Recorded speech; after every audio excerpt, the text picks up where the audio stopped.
নমস্কার। কবি সুকুমার রায়ের লেখা নিরুপায়।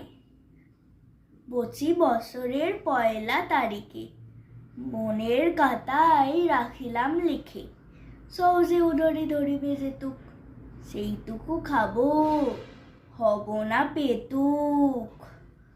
মাস দুই যেতে খাতা খুলে দেখি, এরই মাঝে মন লিখিয়াছি একই, লিখিয়াছে যদি নিমন্তন্নে, কেঁদে ওতে প্রাণ লুচির জন্যে।